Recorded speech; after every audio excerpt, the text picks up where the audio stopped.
tales to trivia gold. Generations collide, hear the laughter and sighs, exploring our world through curious eyes. Join me on this journey where the light meets the dark, from mysteries unsolved to igniting a spark. Travel and traffic, culture and news, every episode a chance for different views, where love transcends time and space. Let's go. Hello and welcome. Thank you so much for joining me tonight, or this morning in the case of Mumsy, who is in the house. And we're here to talk about Cambodia today and the mindset of the Khmer people. I've got quite a few notes that I wrote down. Frugal is in the house. Excellent. You might learn something. You might know most of it already. For those of you who don't know, Frugal does live in Cambodia. He lives up in Siem Reap. I live in Phnom Penh. A little bit of different cultures going on, but some commonalities among Cambodians in general. Yeah, you may learn something. And if you aren't following Frugal, he does have a channel about Cambodia as well. So to see what he's doing, in my description there, it's not actually a link. I don't want to say it's a link. It's not a link, but his channel name is there that you can just copy paste it into YouTube and it'll take you to his channel. So you can find his channel. All right. So the Cambodian mindset. I've got a list. Number one, and these are in no order of importance. They're just as I thought them up. So we'll just go through one by one. There is a Cambodian folk story called The Fish and the Ants. Okay. And when I first heard this story of the fish and the ants, I thought, ooh, you know, there's like a balance. This is nice, a yin and yang kind of thing. And, but then I started to see it a little differently. So let me tell you the story. Well, it's more of it like a saying. Okay. So when the water is high, the fish eat the ants. When the water is low, the ants eat the fish. Okay. So in life, you know, circumstances are always change. Your fortunes change. You know, sometimes you have a lot of money, sometimes you don't. Sometimes you have good health, sometimes you don't. You know, they're just, things are always changing in life, right? And that's kind of, and you accept it. It's just nature. It's the way it is. It's the way life is. There's ups and downs. Okay. And I thought, oh, that's nice. But let me tell you how it plays out in Cambodian society. Okay. For example, if I ride a motorcycle, if a Cambodian rides a motorcycle, right, and there's a big car, and the big car cuts off the motorcycles, all the, you know, the people on motorcycles are nothing.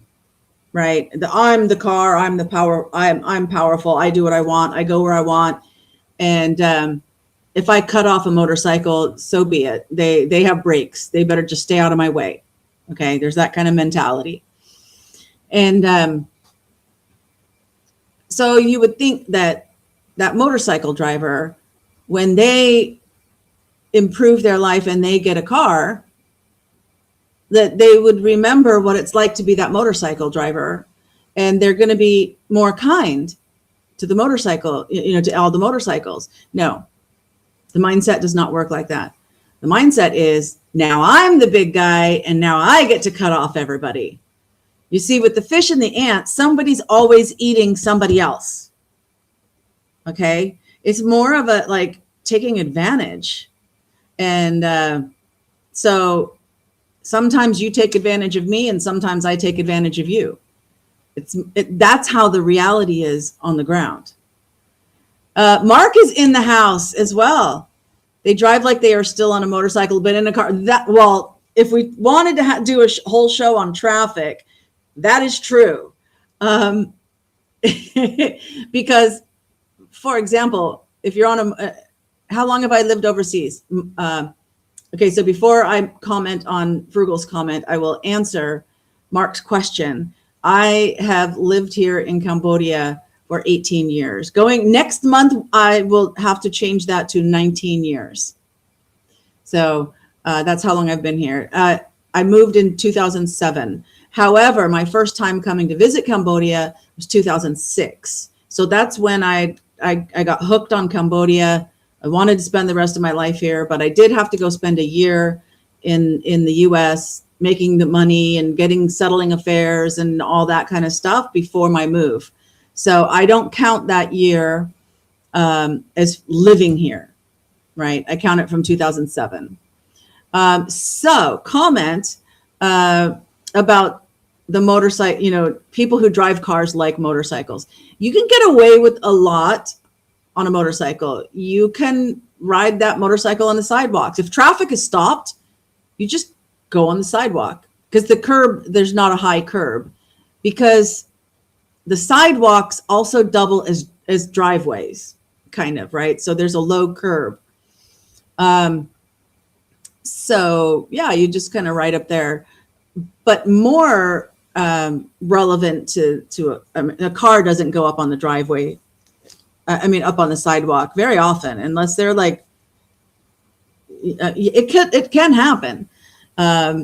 Because in traffic, if there's space, you fill it. Okay. But let's say I'm on one street and I need to go the next street over, right? And so I need to make a left turn and then do another left turn onto the street that I want to be on. Following me? I'm on this, I'll just put my hand here. I'm on this street. I want to go to this street. And I'm going to need to make a left turn. I'm going to have to make 2 left turns. And so on big, busy, like, so if these are 2 small streets and then there's a big, busy street with 4 lanes this way, I have to cross the traffic to make that left turn, right?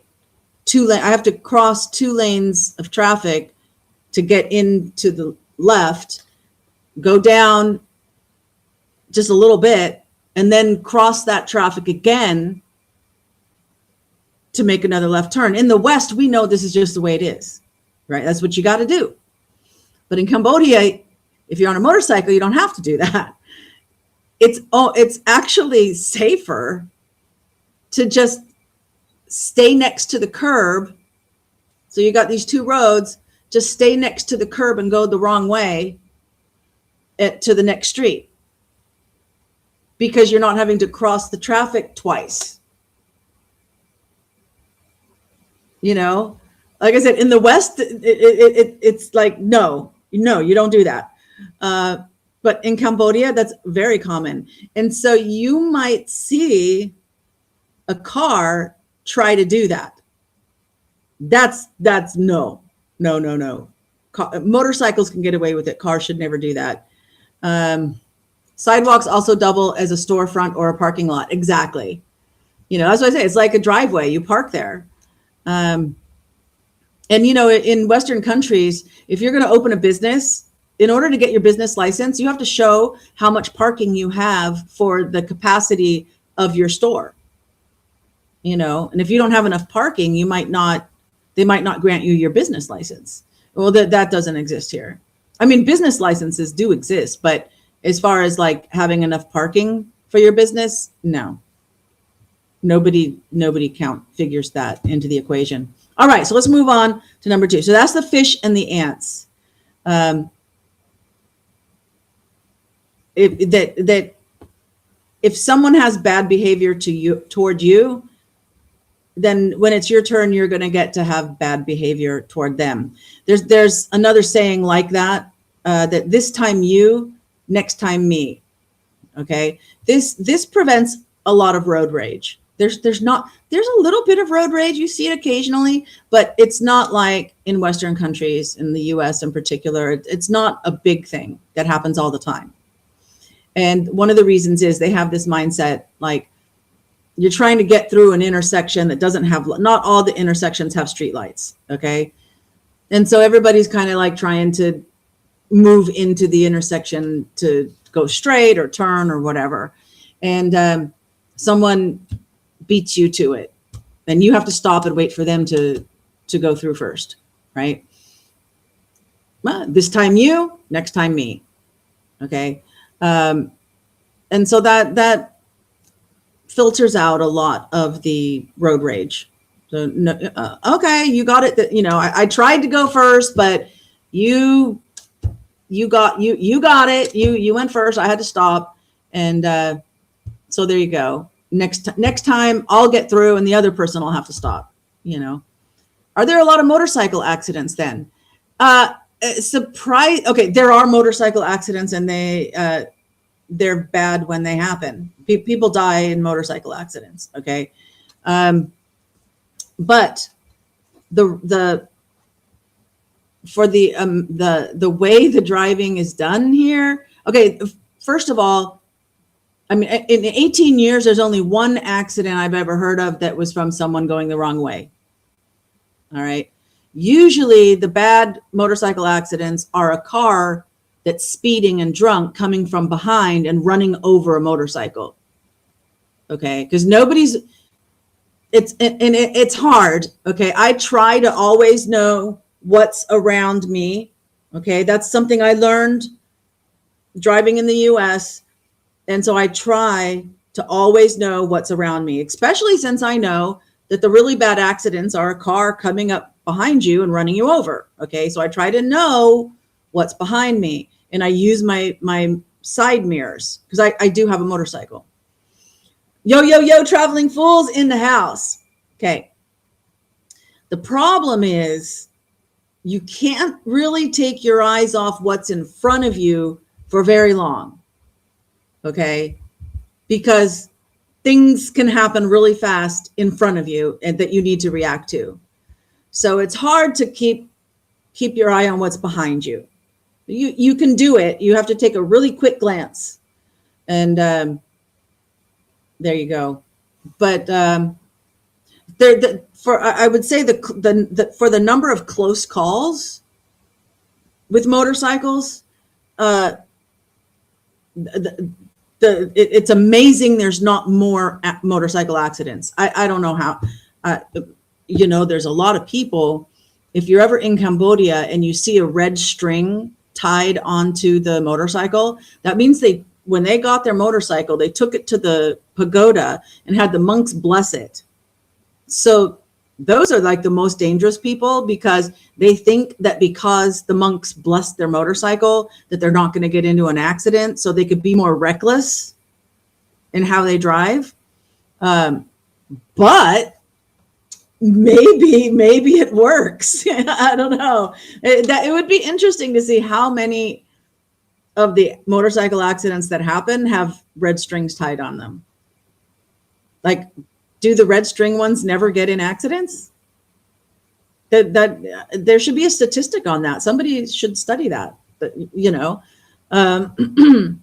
anyway, okay, so there's that. So the next thing that I have on my list is Khmer Rouge soldiers. I think a lot of people have a hard time understand, because a lot of things in life are black and white. Okay. But there's a lot of gray too. And I remember when I was younger, I mean, like, teens and 20s, young adult, and people would try to say, oh, there is no black and white, there's only gray. And I have a problem with that. I'm like, no, there are absolutes. There are something, but my mindset then was kind of like, no, everything's black and white. What are you talking about? Now I'm more like, some things are black and white and some things are gray. Both of us were right? There is black and white and there is gray. And that's true with the Khmer Rouge soldiers, because the Western mindset is like, like German soldiers in World War II. I don't know if YouTube will get mad at me if I say the N word, that's World War II Germans. Okay. So hopefully you know what I'm talking about there. they're bad. In fact, a lot now people will, if they don't like you, they'll use that word to describe you, right? But okay, so the mindset is that the Khmer Rouge was bad, it was evil. What they ended up doing under Pol Pot was definitely evil. But Cambodians were here the whole time, okay? And there's actually a lot of gray. There's some Buddhist mentality to this, which I'll get to. But first I want to address the gray, all right, that foreigners don't always understand. Because there are people today alive in Cambodia that were Khmer Rouge soldiers or Khmer Rouge. I usually say Khmer Rouge because that's kind of an international term, but when I'm talking about the people in other contexts, I'll say Khmer. Anyway, they're still alive today. They're still in position. I mean, the village chiefs that were the village chiefs during the Khmer Rouge that did forced marriages and things like that, I mean, they're dying off now, but once the Khmer Rouge was over, they didn't stop being village chief. They're still village chief another 40 years. So how do you live in a village with a village chief that performed a forced marriage, right? And people, it's like, they have a really hard time with this. But in Cambodia, the Khmer Rouge weren't all evil, especially in the beginning. You have to, and in fact, the Khmer Rouge people never say that like the genocide is related to the Khmer Rouge. They say the genocide was Pol Pot. So they will say the Pol Pot time, not the Khmer Rouge time. Okay. And so really, wow. Yes. Oh, about the village chiefs and stuff. I know, it's like mind blowing. It's like, what? Why didn't they just round them all up and throw them all in prison or something? How are they still the village chief? Okay. A lot of the military right now were like amnesty soldiers. Okay. They were told to, like, basically they were given amnesty. Take off your black pajamas and here's a uniform, and you become a legitimate soldier. But they had to disavow the Khmer Rouge regime, and then they were accepted as soldiers in the current military. Okay, so a lot of the current military, yes, was Khmer, were our former Khmer Rouge soldiers, which is actually, like, with the Thai border conflict and everything, it's an advantage because a lot of the military has seen real fighting, right? Where the Thai military, they just like do exercises and stuff. They've never really done real fighting. They've never had a war with anybody. But anyway, so the mindset about the Khmer Rouge. So let me tell you a little bit about the history, so it helps understand the context of the difference between Khmer Rouge and Pol Pot. Okay. In 1970, at the time, King Sihanouk had abdicated the throne and became, in the 60s, he abdicated the throne. He became Prince Sihanouk because the king is not allowed to be involved in politics. He wanted to run the country. So he abdicated the throne so that as Prince Sihanouk, he could be the prime minister. President, prime minister, I'm not sure. Now it's a prime minister. Was it in the 60s? Was he called a president or prime minister? I'm not sure. But anyway, he was running the government. Okay. And there were a lot of people that didn't like that. In the 60s, Cambodia became known as the Pearl of Asia because it was the most modern city in Asia, all of Asia. Tokyo didn't have any skyscrapers. Tokyo had been bombed from World War II. They were still rebuilding, Bangkok didn't have any skyscrapers. Singapore didn't have any skyscrapers. KL, Kuala Lumpur, didn't have any skyscrapers. That didn't happen until the 70s that those countries became modern. Okay. I mean, Cambodia didn't have skyscrapers either, but what they had was the most modern of Asia. This is what war does to you.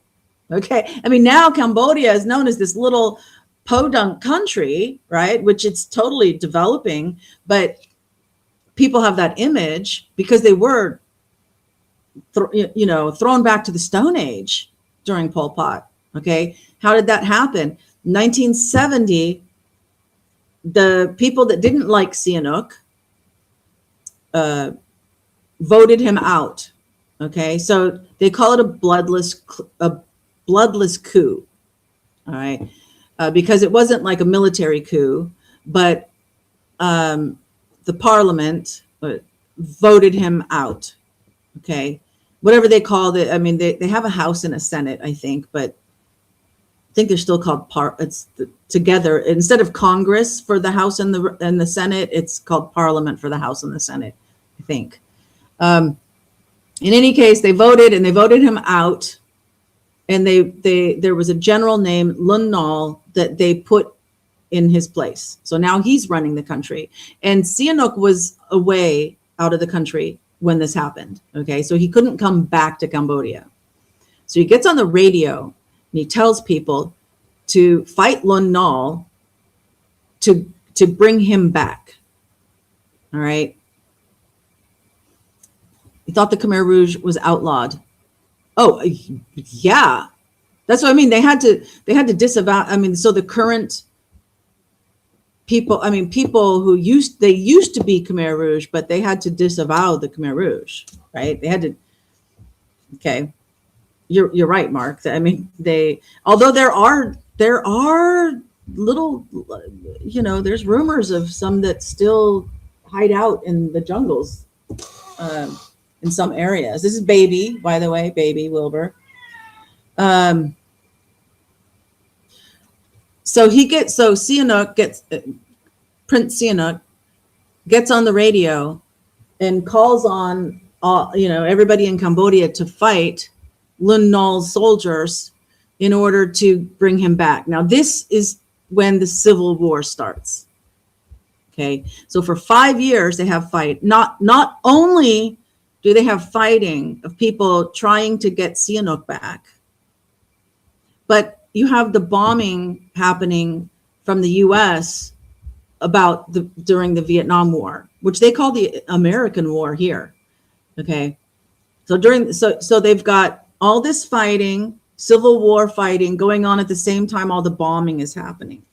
So you had tons of refugees flooding into Phnom Penh for safety, okay, because their villages got bombed and they have nowhere to go. So they go to Phnom Penh. So Phnom Penh explodes with population, especially poverty stricken and everything, okay.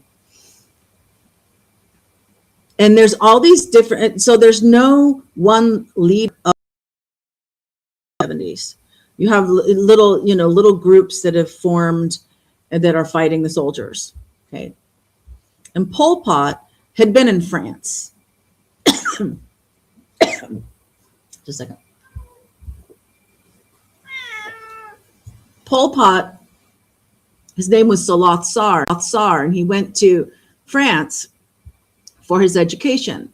And while he's there, he's studying with all these people that are very pro-communism. So he gets this idea of, Cambodia has Angkor Wat. It was this great agrarian empire, and he wants to bring Cambodia back to the original glory days, which is why they call it year zero when he finally took control. And anything that was modern, anything that, especially he hated the U.S., right? And anything that was Western or modern, they destroyed, including educated people that would know better, that might, challenge him, right? Dead, just dead. So there's a famous meeting that took place just before the fall of Phnom Penh, like 1 week before the fall of Phnom Penh. All of these different Khmer Rouge leaders met at the train station, the Phnom Penh train station. They went upstairs into a room and they had a meeting to decide, okay, you know, we're about to take Phnom Penh. We need to have some organization here. We need to have a leader. And, you know, they're talking and talking. I think it took more than a day. I think it took a couple of days. And Pol Pot emerges as brother number one. It's like, okay, I'm going to be the leader. You know, Phnom Penh's going to fall. I'm going to be the leader. And I'm brother number one. And then there's brother number two and brother number three and whatever in the hierarchy. So Phnom Penh falls during Khmer New Year in 1975. And people were dancing in the streets. People were so happy. You know, the Lun Nol soldiers, they didn't like Lun Nol either. And they're putting down their guns. They're happy. You know, they're more than happy to surrender, you know, so that because there's been 5 years of civil war, they want it to be over. And they want King Sihanouk back, right? Everybody's happy. Civil war's over until that afternoon. So they come in the morning in tanks and stuff, and they're parading down the streets, and everybody's having a big. It's Khmer New Year. Everybody's happy, and in that afternoon, the soldiers get the word, right, to evacuate the city, and they tell all the people, grab what you can carry. You're just going to be gone for 3 days, and but there's threats of like American bombs on Phnom Penh. So we have to get everybody out of the city so that to avoid getting bombed. This is what they told the people. So everybody leaves. And people that like weren't leaving fast enough, they just shot them dead in the streets. So now everybody's like going crazy because they see dead people. All right. It's like, oh, wait a minute. This isn't what I was, 5 minutes ago I was happy. And now I'm being forced out. And so there's a lot that can be said about that. We're talking about the mindset. So how does this affect the mindset? A lot of these soldiers didn't know what Pol Pot was going to do. Okay.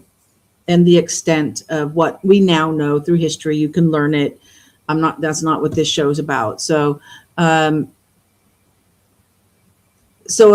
in fact, I know a lot of people hate Hun Sen, okay? And there's a lot of opposition, and I try to be friends with everybody.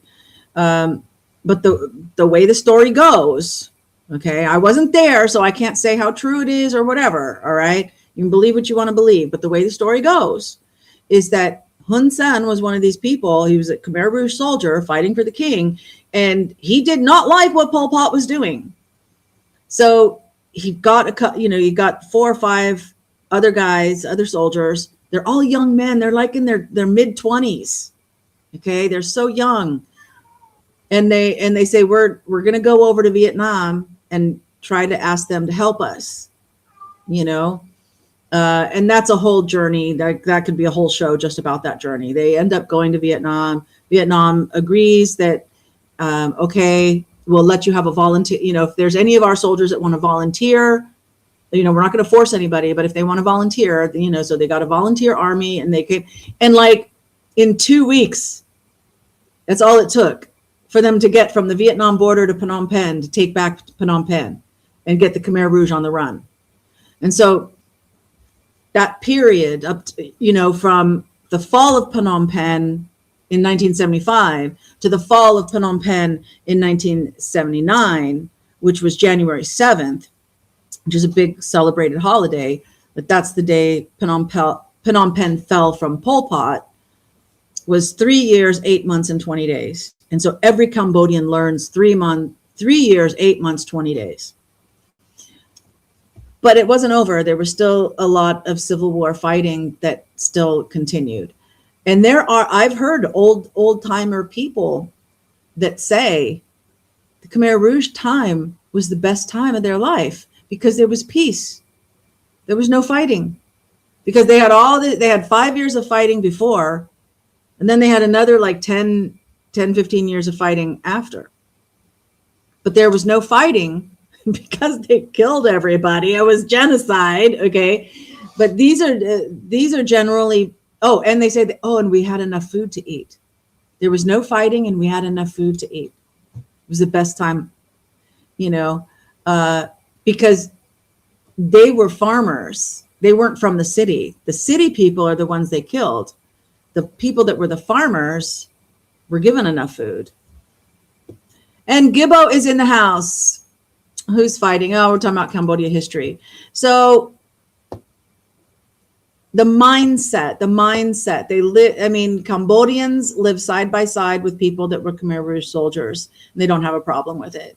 And some of that, as I mentioned earlier, is also due to the Buddhism, okay? Because in the Buddhist way of thinking, if you're a bad person, you're going to go to Buddha hell, which is really bad, or you're going to get reincarnated as a snail.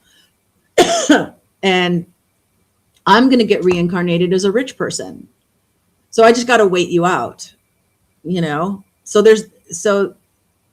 that's also part of it. That's a way of that's how they deal with the trauma. Are there people that have buried trauma? Yes. But a snail. Yeah, I know, that's what I like to say. I mean, I don't think I've ever heard a Cambodian say, oh, they'll come back as a snail. That's my interpretation for you. Because the reincarnation, they'll come back as somebody poor and I'll come back as somebody rich. Or there is the Buddhists have a hell. Like, you might not get reincarnated right away. You might go to Buddhist hell, and that's like really, really gruesome.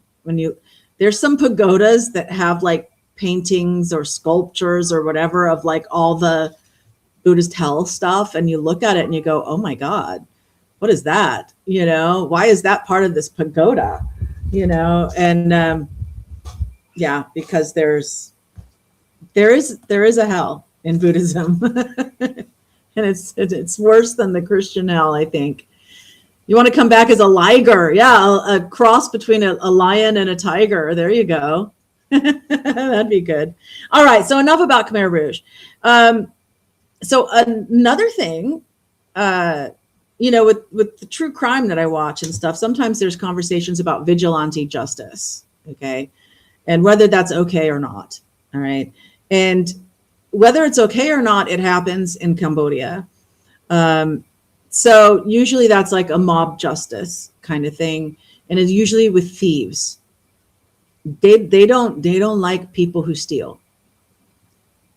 I don't know, like, if it's like repressed, repressed feelings of injustice that comes out when there's a thief. I don't know, but I've seen it. I've been in the middle of it once. I actually probably saved the thief's life because I thought the victim was injured. So I walked right through to the middle, right through, because there was a big crowd. I didn't think of them as a mob. I thought it's a crowd and they don't know first aid here. Okay. They have no clue about first aid. And when somebody's like lying unconscious from a motorcycle accident, they're lying unconscious on the road. They're like taking them by the shoulders and shaking them like this. No stabilization of the neck, no apply pressure to bleeding, no check for broken bones. No, I mean, there's no first aid. Okay. And so I'm like, I got to help this victim, and I get up. So I push my way through the crowd, and what's in the middle of the crowd is the thief.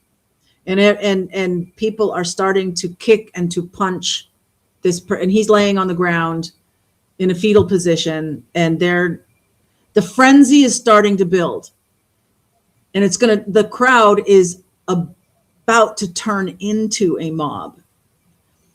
And I remember that moment. I'm standing there and I just put my head down like that and just kind of like, oh, because rule number 1 for foreigners, if you come to Cambodia and you're on the outside of a situation, do not get in the middle of it. No matter how compassionate you feel for something wrong that's happening, don't get in the middle of it, because you will be in danger. All right. You can like go try to get help or something, but don't get in the middle. All right. That's rule number one. So if I would have known that was the thief, I would not have pushed my way through the crowd. All right. But I did. So then I'm standing there and I'm like, now that I'm here, what do I do? Right. I speak a little bit of Khmer. So I start telling everybody in Khmer, stop, get the police. You need, get the police, stop. And I put my feet around his head, 1 foot on one side and 1 foot on the other side of his head. And I'm acting like the police. I don't have a problem with it. Crowd control and things like this. This is my forte. I've worked at concerts and things like this. I'm good at crowd control. So I'm like, I'm putting my hands out like this and putting my hands out like this, and they're still trying to get a kick and a punch, but it's slowing down. And I'd lived there I lived just around the corner from this happening, maybe 4 or 5 years at this point. And so the neighbors that lived there knew me. So I had like 2 or 3 of the neighbors saw what I was doing and came and stood by me and stood around. So there were like 3 or 4 of us standing around his body. And he was still alive and conscious, and he wasn't going to get away. But this kind of mob justice, so if I hadn't been there, the crowd would get into the frenzy. They would all want to get their jabs in, punching and kicking until he's dead. That happens here. Okay. They don't do this to foreigners, but they do it to Cambodians. Of course, I don't know if a foreigner thief was caught being a thief, then they might. I don't know. I don't know if they would hold back because it's a foreigner and just give them to the police, or if they would do a vigilante justice, mob justice. But so there's that mindset that they're not going to wait for the police to take care of that, to take care of anything. They're going to take care of it themselves. All right. I kind of wish it would be more like that for a human. I wish they would feel as strongly about human trafficking, and child abuse as they do about thieves. I'll just put that out there. Number 5, I've got 9 things. Number 5 is black magic. When it comes to the Khmer mindset, there's a lot of people that believe in black magic. Okay. Now, there's a smaller number that are like into like the real evil black magic. I mean, like, I'm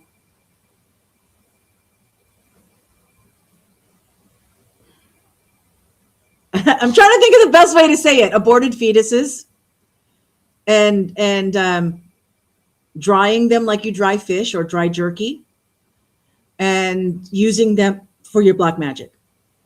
And in some cases, cutting out a pregnant woman's baby so that they can have it for their black magic. Okay, that's extreme and that's small, but that happens. More likely is there, and especially in the upper classes, but all the way down to lower classes, people will go to fortune tellers for like the date to get married, or the date to start a business, or whatever. And if there's somebody that they don't like, they have their resources and their witch doctor type people that they will cast spells against their enemies, against the people they don't like. And so whether it's a love spell or a hate spell, black magic is a thing here. Just like Aurora. Oh, because she's pagan, right? Why do you think so many people believe in black magic? That's a good question. I think it's just something that's been culturally okay. The in general part is it's a cultural tradition that has never had anybody stop it, right? But that really, really bad black magic, well, that's handed down for generations too. But I don't think there's as many people. In fact, it wasn't that long ago. Here's something for you. Sorry, my chair's still squeaking. I haven't like sprayed it again yet. It's not that long ago. Okay, like when I moved here 18 years ago, this was still happening. That if you were building a house, you would sacrifice a virgin and bury her under the house for good luck. What age? I don't know any more details than that. But it was a practice that was very common and still continued. Is it still done today? Maybe by some people. I don't know. Sounds like a normal night at Bohemian Grove. Yeah, exactly. I mean, these, all of that stuff goes back ancient, right?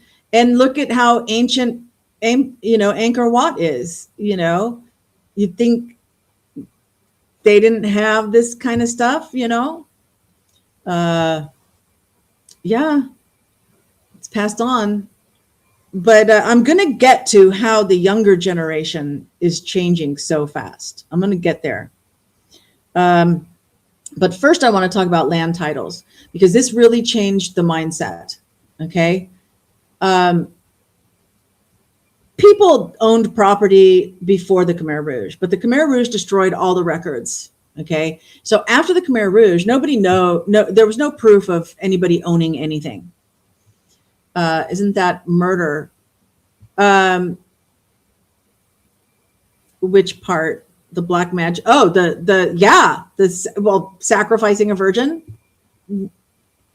Yeah, I would call it murder. And I don't know how willing the virgins were, and whatever, but I guess you could ask any Cambodian, especially if they're, maybe 30s and up, if they've heard of that happening, like so frugal. Go ahead and ask somebody. Ask Sopal. If Sopal says, well, I don't know, I've never heard of that, ask her parents. Ask her to ask her parents if they've heard of that. Not that they've done it, but if they've heard of it, And thank you, Gibbo, for reminding people to hit the like and to share and subscribe if you haven't already. Okay, so land titles. Since they were all abolished and they didn't have any proof, and everybody came back to Phnom Penh and just squatted wherever they wanted, because most of the people that owned houses were dead. Okay, so everybody else that came back, now some people, there's a shoemaker in Phnom Penh, right near Tuol Sleng, actually, that they were shoemakers, and they evacuated. When they came back, all their tools and everything were still right where they left them, and they just started making shoes again. So some people were able to go back to their properties, right? But the majority, people were gone, and everyone just squatted wherever they wanted. So fast forward to 2001, 2002, somewhere around, shortly after 2000, they finally passed a land law, which sets up the criteria, which I won't get into, but so criteria now existed to issue land titles. So when people started getting land titles for the property they'd lived in for the last 20, 30 years, then they could sell it because there was a title. Okay, great. A lot of flipping happened. Back then, you could buy a shop house on the riverside for $10,000. But then the next person sold it for 15. And the next person after that sold it for 30. Right? It flipped fast. So property values went boom, like that. But what you had happen is, remember how I said that people would just wait for reincarnation. I'm poor in this life. I'm just going to live a good life as a poor person. I'm going to feed my family. I'm going to make do, but I'm not going to try and get rich because I wasn't born rich. I was born poor. In my next life, if I'm really good in this life, in my next life, I'll be rich. No. When they sold property, now I can buy a car, right? And if I had a Toyota Camry, now I can buy a Lexus. You know, people were able to better their lives, and maybe they could start a business with that money, and so on. And by the way, this was all cash, no mortgages. Okay. So that mindset changed like so quickly. I saw it change because like I came here in 2007 when people were just starting to sell their properties. And that being content with your lot in life was, you know, flipped on a dime. Because now people knew they can change their own life. They can make their life better. So now they have ambition that they didn't have before, right? So that's a key part of the Cambodian mindset. So next up, I have the internet and the influence that the internet has had on the mindset. First of all, at the time, internet and computers were all English-based. All the commands, if you wanted to command and code and things like that, it was English-based. If you wanted to get on the internet, it was English-based. Okay. I mean, because Unicode was just getting invented around 2000. Okay, so even French or German or whatever, Unicode was just being invented. And they didn't have Unicode for Khmer for a long time. Now they do, but back then they didn't. So if you wanted to do anything with computers, even type, you couldn't. I mean, oh, there were some attempts of making a Khmer font, but then you had to like push 3 or 4 buttons down at the same time in order to make one character. Right? It was crazy. But so if you really wanted to be able to use a computer, and in particular get on the internet, you needed to learn English. Because until then, people were more apt to learn French. Because, you know, there's French roots here, okay? And French is this diplomatic language. For hundreds of years, it didn't matter what country you were from, diplomacy was spoken in French. And so anyway, now all that switching and English became more popular. And when people were able to start viewing the internet, their lifestyle started changing a bit too, because they could, I mean, they had DVDs. All right. So they would see movies. So they could see fashion and things, but they couldn't always understand the English. But there was like these bad dubbings that would be done of movies. Anyway, so like music videos. I remember the Cambodian music videos. If it was somebody trying to, not doing the traditional music videos, but like rappers and stuff doing music videos, their dancers would be like doing calisthenics, like jumping jacks and stuff. It was all dun dun dun dun dun dun dun dun dun dun dun dun. What there was no like sexy moves. No, and it was kind of funny, right, to watch them be up on a stage and dancing like that. And not that I would laugh at them, but I would, like, if I was at home watching TV, flipping through channels, and I came across these music videos, I would laugh. But they were trying, they were doing their best. And I was like, it's kind of nice that they haven't been all like corrupted with all the sexy stuff, right? But they want to be modern. And so now sexy is a thing, and they've learned how to dance. Because dancing is a great part of Khmer culture. That's a whole nother show.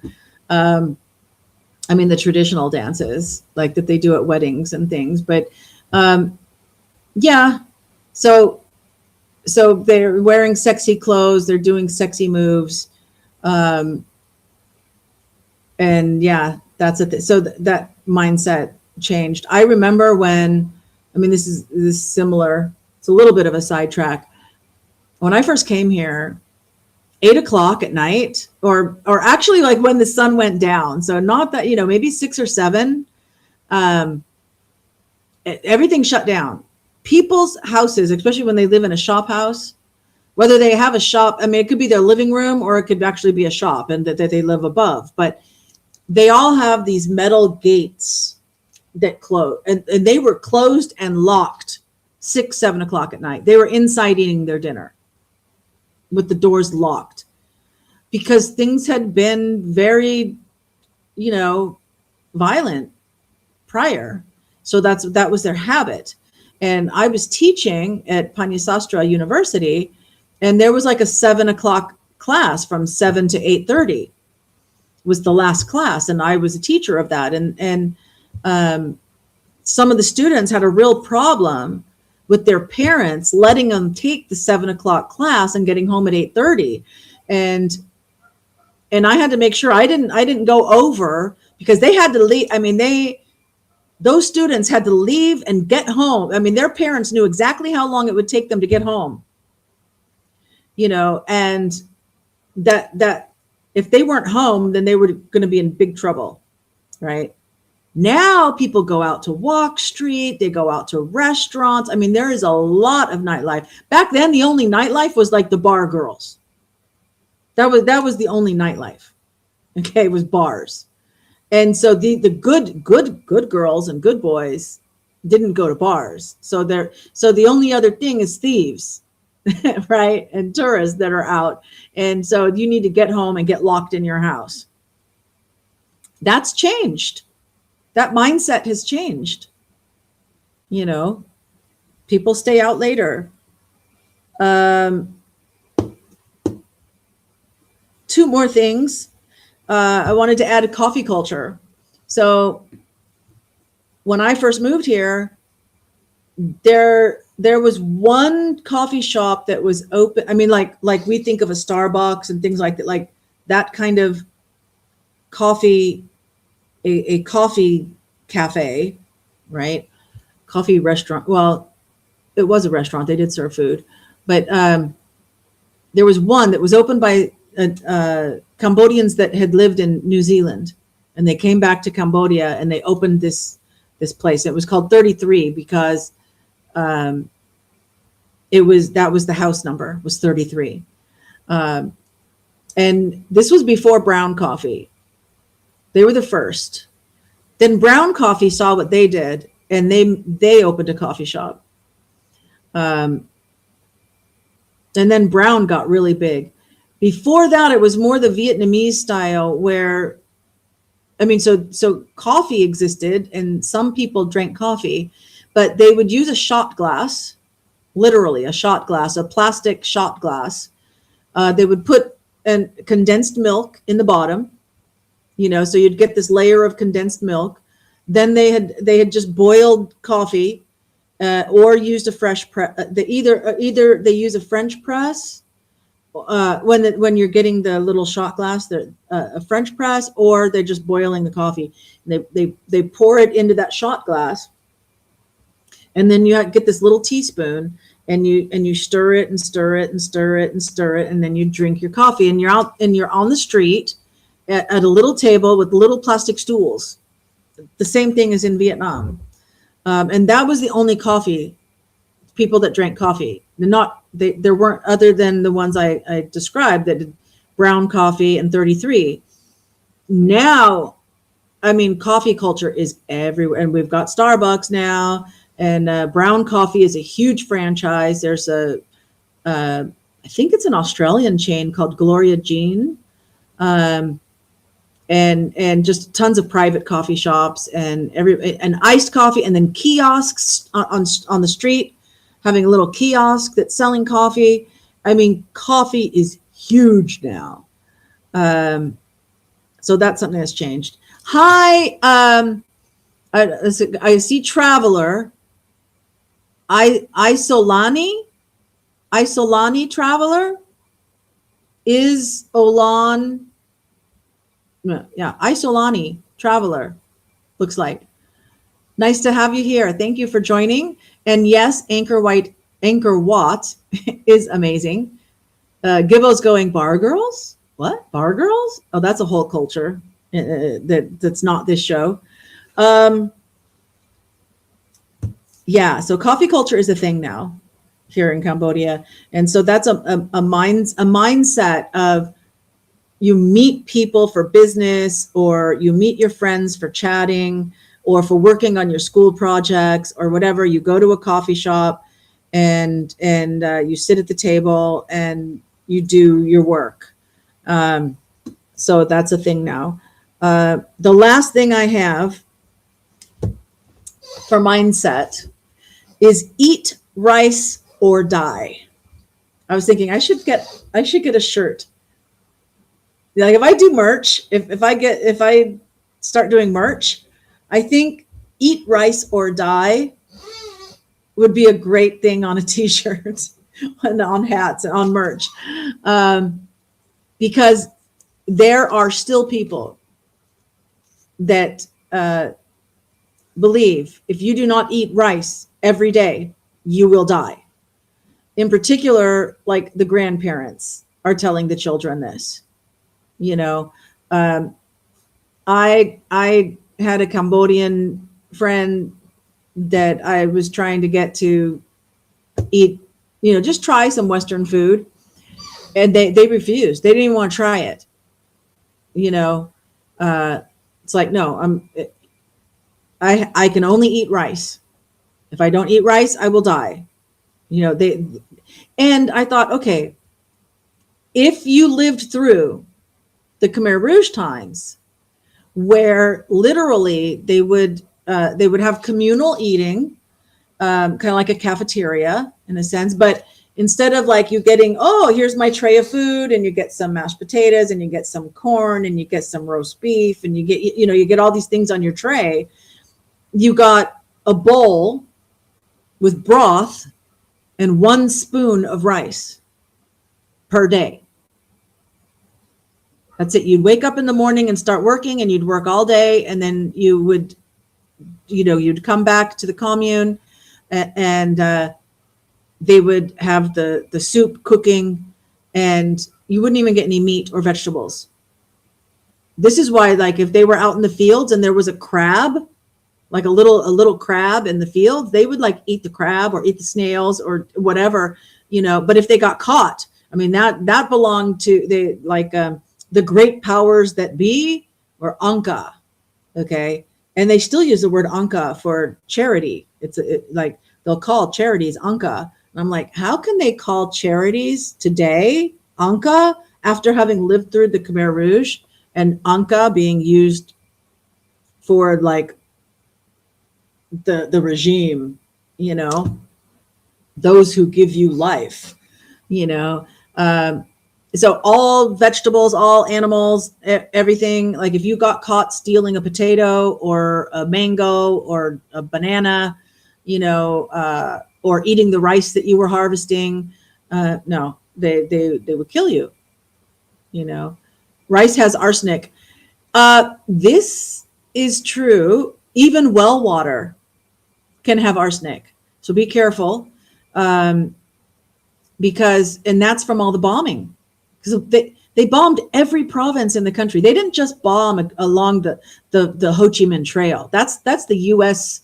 propaganda, that they had to bomb in Cambodia because the Ho Chi Minh Trail was on the border, between Vietnam and Cambodia. So they were bombing the trail. No, what happened was a lot of those pilots knew that if they went to where they were supposed to drop the bombs, then they would there would be anti-aircraft weapons that could shoot them down, and they didn't want to risk it. So they would just they would fly over Cambodia and drop their bombs and then fly back and say that they did their mission. I've heard that, firsthand from people. Same reason we support charities. We are stupid. What's wrong with supporting charities? Oh, I'm not saying about, are you asking Gibbo? Because I didn't say anything about supporting charities. I just said the word that they use for charities is the same word that was for the regime, because it's like the regime was the charity for the people, right?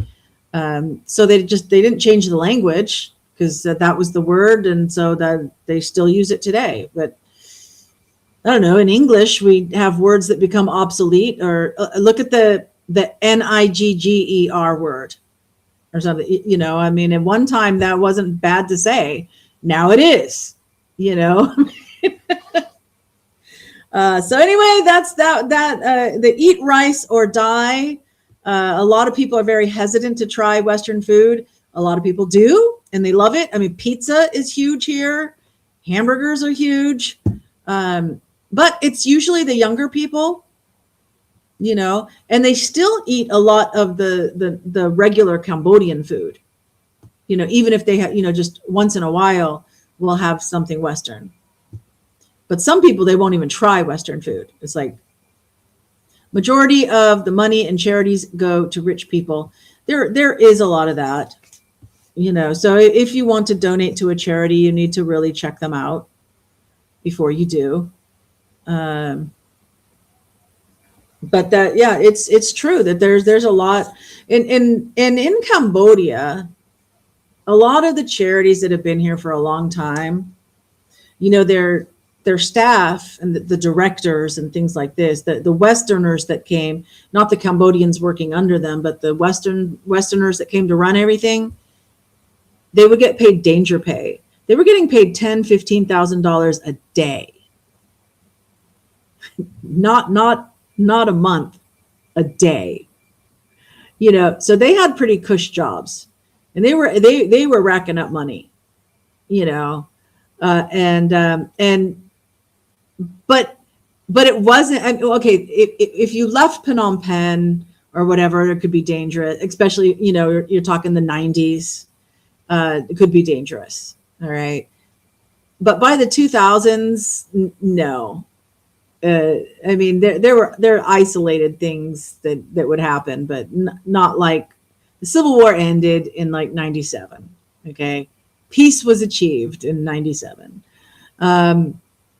So it is like they're still getting paid. They were still getting paid the same. And who wants to leave? It's great. Yeah, I mean, people come here, they fall in love with, like me, fall in love with and frugal. I don't know, Isolani traveler, are you in Cambodia? Where are you? And Mark, you seem to know a lot about Cambodia. I'm not sure where Mark, where you're from. But anybody watching, I see there's some eyeballs, please let me know what country or what state that you're from. Yeah, you get here and it's like, no, this is pretty cush. You're getting that kind of salary. What the heck? You don't want that job to end. So for example, if your charity was to get toilets, that people would have toilets, even if it's just the squat toilet, but they would have a septic tank and a toilet, and they didn't have to go behind a bush. All right. Well, there's this many provinces, there's this many districts, there's this many communes, there's this many villages, and there's this many households in each village. It's math. And so if you wanted to put a toilet in every house, or at least have a communal toilet, in a, like a public restroom, in a village, you could do it. It's the math. You could do it. But they do enough to keep getting funding to keep their jobs. They don't want the problem to be solved because then they wouldn't have their cush job anymore. Right? That happens a lot with a lot of charities. Isolani Traveler says, I think the Khmer Rouge was in power until the 90s. Yes, they never went away. They just changed their names. I'll tell you something else. Pol Pot and the Khmer Rouge, they called themselves Democratic Kampuchea when they were in control. And for some reason, the U.S. didn't like Hun Sen. Okay. Did he kill people? Yeah, it was a war. He killed people. Okay. But they did. I know why. Because he went to the Vietnamese and the Vietnamese just kicked the butt of the U.S. Right. So the U.S. didn't like anything to do with the Vietnamese, Vietnam. And so since he was getting help from and so the Vietnamese troops were actually like in Cambodia fighting the Khmer Rouge for like 10 years. And then they went back. They're not here anymore. Okay. They went back. But at the time, okay. So while Pol Pot was in charge of Democratic Kampuchea, they had a seat at the UN. Okay. So then Hun Sen comes over with these Vietnamese troops that the US doesn't like, right? And they keep funding. They're sending money. The US sent money and funded Pol Pot into the 90s. Remember that three years, 8 months, 20 days from 75 to 79? That's like when the genocide was happening, but there was civil war before and civil war after. And so, it wasn't until I believe 97. Don't quote me on that, but I'm pretty sure. I'm like 95% sure that it was 97 that peace was achieved. And so basically the Cambodian government under Hun Sen offered all of the Khmer Rouge soldiers that if they would put down their gun, it's called the win-win policy. And that's why there's the win-win monument and win-win memorials that, and there's a 3-5-7. I believe me, I know a lot about this. And the three is what they were offered for amnesty, right? So they were offered life. Okay. They weren't going to be killed. They were offered like a job. They would be given a means of living, and they were offered like the right to have property. I think those are the three things. And then the 5 were like the 5 steps. So they like I used to have these memorized, but I don't have them memorized right now. But anyway, basically they had to put down their guns and say that, they weren't going to be part of the Khmer Rouge anymore, that they would be part of the new government and everything. And nobody in Cambodia ever uses the word amnesty. I don't know why, because that's what it was. It was an amnesty. And so, yeah, they did. And there's pictures of them in their black pajamas, putting down their guns, and they've got the olive green uniforms handed to them. And then the next picture is they're wearing the olive green uniforms. They literally just took off their pajamas. Because we just call it black. It was actually whatever clothes they had, they just dyed them black. Okay. So they took off one uniform and put on another uniform. I think that during the Vietnam War, U.S. attacked Cambodia and Laos, yes, which caused paranoia and sparked the Khmer Rouge massacres.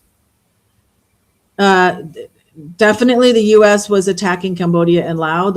Laos got bombed even worse than Cambodia. And so the bombing caused paranoia and sparked the Khmer. It certainly led to the rise of the Khmer Rouge. Okay. Because you got to understand, here's another little thing about the mindset of what was happening at that time. Okay. The people that ousted Prince Sihanouk, okay, they were US backed. Okay. And all this bombing, was happening because of the Vietnam War. We're talking 1970. The Vietnam War started in 63, 65, 65. I think I was born in 66. It started 1 year before. I was born, mid 60s, early to mid 60s, right? So you had these congressmen, basically, okay, if I'm using US language, these congressmen were Cambodian congressmen, were funded and backed by the US. They wanted Lun Nol. Then they gave Lun Nol all kinds of military help and assistance and money, and they gave loans. They gave loans to Lun Nol that they still want the government today to pay back. There's a big controversy about that for diplomacy, but whatever. And one of the guys, his name was Sarak Matak. Okay. So they have all this US support, but the bombing didn't stop. So like what you're talking about with the bombing didn't stop. They still kept getting bombed. So what was the US doing? Right? I mean, if you're Sarak Matak, so then when within the first couple of days, right, of the fall of Phnom Penh by the Khmer Rouge forces in 75, and everybody went to the French embassy. Okay, if you were a foreigner, you went to the French embassy, and because all the other embassies had been evacuated and gone. I mean, there was nothing left. There was no place else to go if you were a foreigner. Everybody from every nationality, if you were a foreigner, had to go to the French embassy and be in their compound. Okay, and he went to the gate to try and get in, and they wouldn't let him in. And the Khmer Rouge soldiers were all around him, and they were going to take him and kill him, but they wouldn't let him in. And he wrote a letter, and he passed it through the gate. And you can look online if you Google search Sarak Matak, I think, and which I believe I'll write it in here. Whoops.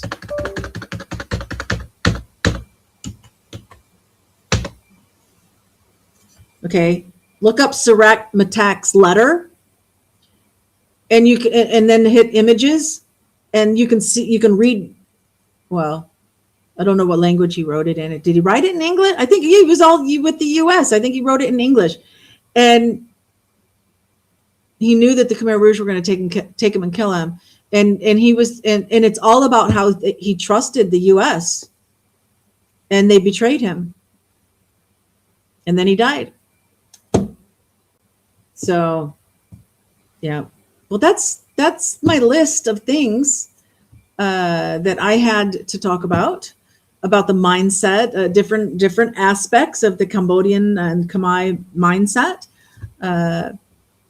both of the past and of the current, things that have changed, things that are still the same.